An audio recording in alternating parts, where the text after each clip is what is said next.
Pritzker. This is your main job for the US administration, the support for Ukraine, and obviously you are in for a long run, which we hope for, and you underlined it in the last weeks. Thank you very much, and it's great to be here. I first just want to thank Germany and thank you for hosting the conference this year, and also for your partnership.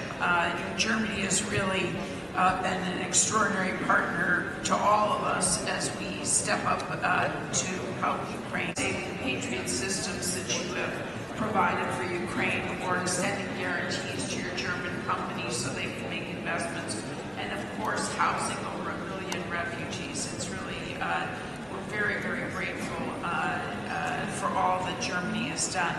You know, I think we're at a pivotal moment of budget support, and as well as our one is to make sure that we target our $1.5 billion of economic recovery assistance precisely where the Ukrainians want to see it.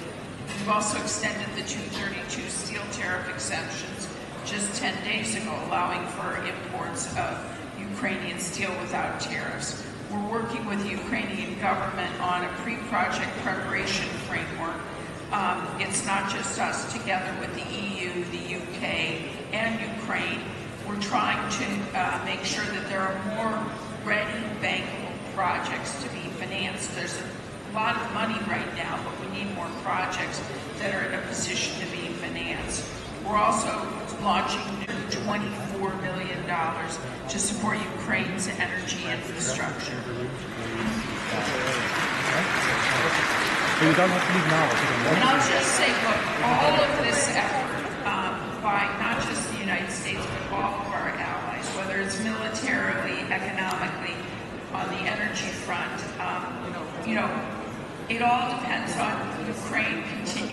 Ukraine has passed tough reforms, and they're going to keep the momentum up because I know they want to, it's essential for EU accession, and the population wants to see them take these very tough steps. It's a democratic, independent country that's integrated into the EU and NATO, that its people want and deserve. So I thank you for hosting us, and thank you for giving us a chance to come together and make all of our efforts even more impactful by working together.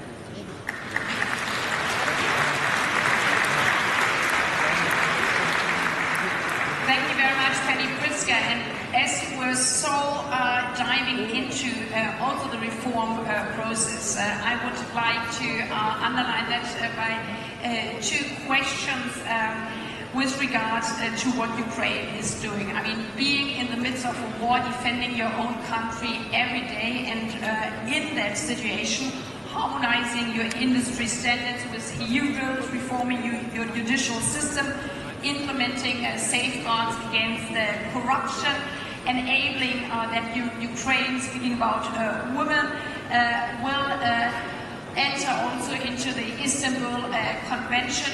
This is obviously a very, very big task. So maybe just a very short question and short answer.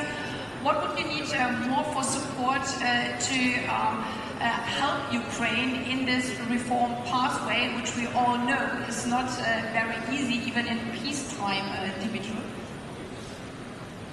Well, President of the Commission, Ursula von der Leyen, I think made the best comment on reforms, and you just echoed her, that despite all these struggles we are fighting, we are facing, Ukraine has undertaken some enormously complicated reforms that allowed us to reach the point where the European Union has all the reasons to make a decision to open accession talks with Ukraine.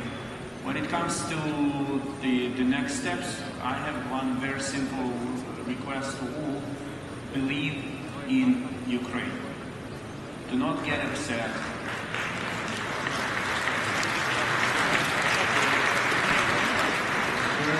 There has never been a case when Ukrainian partners would not find a way out of the reform-related complexity.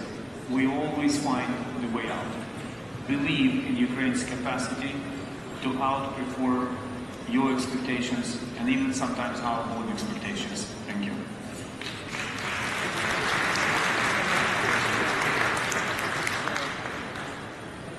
But having friends at your side is also very helpful, and therefore I would like to ask this question also, Ranik, to you. Knowing, as I said, and I mean that very much from the bottom of my heart, because we are all politicians as well, and we know that sometimes reforms are not the most easy things, even in times of peace.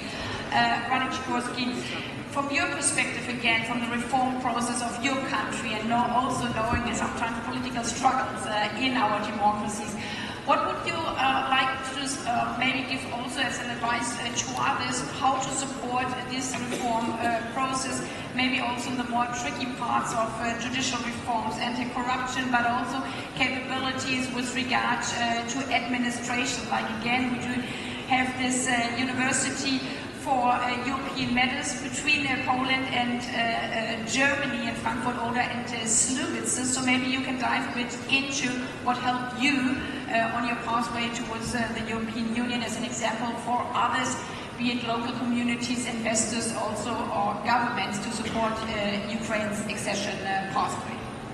Well, first of all, Dimitra is right that Ukraine has already proven that she can do tough reforms. Let me remind you, we closed the text of the deep and comprehensive free trade agreement with Ukraine, association agreement, during the previous Polish presidency of the EU in 2011. And part of that was Ukraine getting visa-free regime with the EU, and that required huge reforms, biometric passports, databases of passport issues, and so on. And Ukraine did it, which is why it was easier to welcome the refugees when the emergency came. So yes, they can do it. They've also implemented most of the DCFTA. But you're right that the easiest way for Ukraine to lose the support of the European Union and all of us would be for the hydra of corruption to rear its ugly head again. And Ukraine needs to be very sensitive to that. And my advice would be, which I think was, the phrase was coined, I think, the Clinton administration, don't let this emergency go to waste. You will sometimes have to carry out politically difficult reforms. Do it. Well, there are many ways to support Ukraine. As a neutral country, Switzerland is not allowed to militarily support Ukraine. This is the reason why we are looking for other ways. 4 months after the beginning of the war, we dare to organize the first recovery conference to think about recovery, reconstruction, resilience, rebuilding. We were told to be crazy at that time. 4 months after the beginning of the war, already talking about recovery. Now we are in Berlin. Thank you, David, for organizing last year the second conference in London, and thank you so much, Annalena, for this third conference, which you already announced 2 years ago in Lugano. And this is a promise which was very important in order to give prospects to the people. Now, another way we can support Ukraine is humanitarian demining. We are very active on this field, and we will organize in October this week, this year in Lausanne, Switzerland, the second international conference on humanitarian demining after the first one held in Croatia. I see Gordon in the room. Thank you, Gordon, for organizing this conference in Zagreb.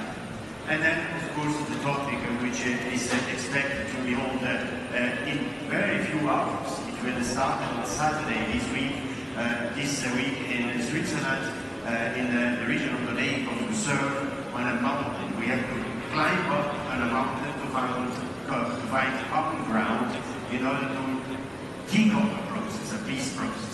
Well, it's not an easy task. You can imagine there are many critics about that, because should Russia be present, at which time during the process should we invite Russia on this peace process that should start this week? Well, this is one of the topics we will discuss at the conference. And at the same time, we will also discuss ways of giving prospects to peace.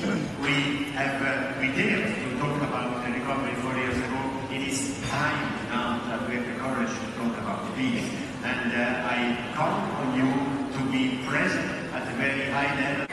And present, I would wish for them to take the chance to become involved. The people of Ukraine are extraordinary, quite ingenious, quite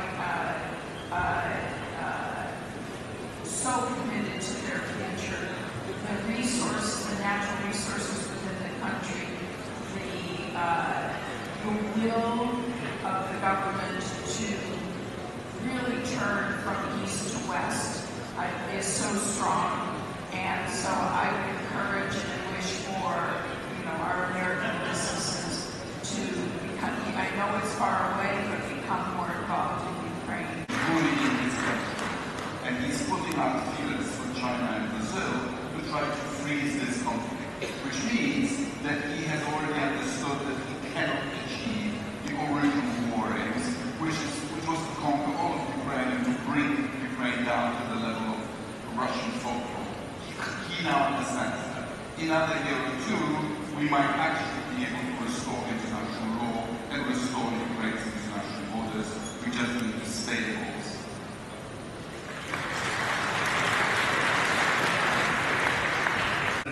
I actually loaded up a lorry from my local town and drove it to the Polish border to deliver supplies to Ukraine. And I think maybe on to quote Gandhi, who was a pacifist when it comes to this, but you should act as if you want to deliver the change you want to see in the world. So everyone should ask, what can I do for Ukraine? If you're a business, can I invest in Ukraine? Can I at least visit Ukraine and have a look where I can invest? If you're an insurer, can I insure ships in the Black Sea? If you're a foreign minister, ask yourself, what countries can I win over to the cause of Ukraine? If you're a defense minister, have a look and see if you have any spare weapons you can give to Ukraine, and look at the permissions that you put on those weapons so we can make sure we hit Russian soldiers before they actually get into Ukraine. If you're involved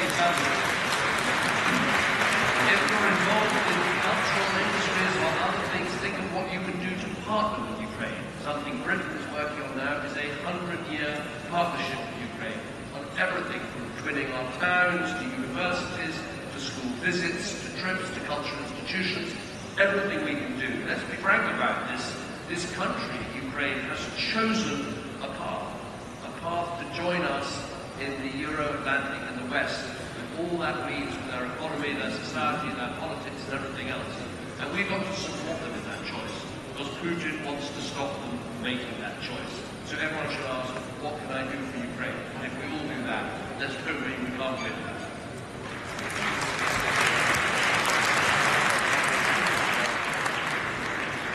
I think it's important to be united, to work all together for growth of Ukraine. Italy is a country with a real economy, industry and agriculture. The private sector is strongly engaged in Ukraine. They want to invest in Ukraine, they want to work in Ukraine, they want to be present in the public procurement. I think the message coming from Ukraine is positive because your candidacy is helping, candidacy as full member of the European Union, it's helping your country because it's a good message for inviting the private sector for investing in Ukraine. In many sectors. I underline the new investments in the mining sector is crucial for the reconstruction. We are ready also in the railway sector, because there are very important companies also today here work in this sector. I suppose we also to work in the space sector. If you want to have this big contribution for your growth, for your full membership in the European Union, we are ready for doing more. The private sector in Italy is very active, or not only in the big companies, but also, as I said, 4 billion, so small and medium sized. They want to be present in Ukraine, also in the food sector, for example, also in fashion sector. This is possible to work hard for real growth. It's possible to organize a strong cooperation between different European and North American companies for investing in your country. Also today, for paving the way for more investments in the next year, and working for peace now is possible also to work for, you will be part of the European market union. This is important for our countries. Pave the way for the next years. Good luck. Yes, Chancellor and yourself, you mentioned this phrase, it's in the people, and a story, a very quick story popped up in my mind. In late 2022, I was walking my dog in the evening, and I ran into a young gentleman, 18, maybe 19 years old, and he said, wow, it's so cool, Minister is walking his dog in the evening. And we started chatting, and he told me, Ukraine will never recover from all this damage that was inflicted on us, and I just don't see a future here. So I will leave. And I said to him, recall what happened with Europe after the Second World War. The damage was much worse, but Europe had the will and had a friend, the United States of America, to recover. And now you want to emigrate to Europe, believe in recovery of Ukraine. We can recover and we will. And some months later, I ran into him again. He was still there. And I said, so you did not leave. And he said, I checked your words on the internet, which is good. Young people never trust ministers, so they go on Wikipedia. And you were right. Europe was much worse damaged, and it recovered. I'm staying. Please remember, there are millions of Ukrainian men and women who hold up because they believe in recovery. And please act today to help their dream come true.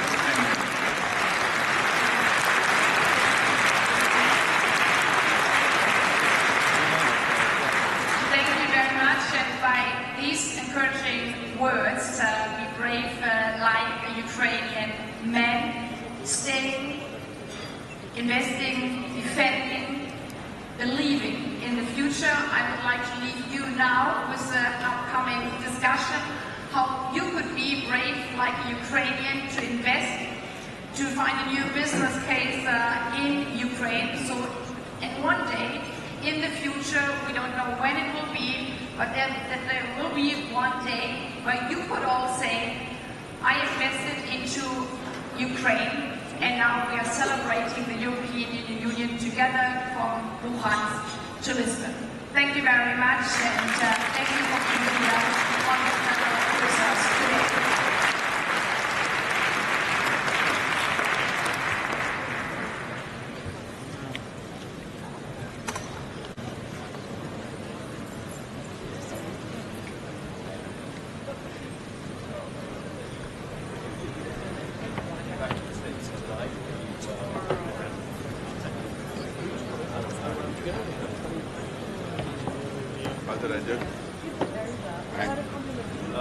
Ladies and gentlemen, thank you so much to the four ministers for this very insightful panel.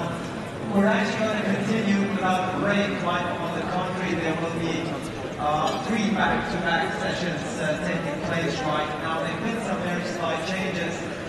Please refer to the apps to make sure you are completely up to date. And the following sessions, which I now have the great pleasure of It's like my toes. Progress Ukraine. My name is Ali Aslan. I'm an international TV host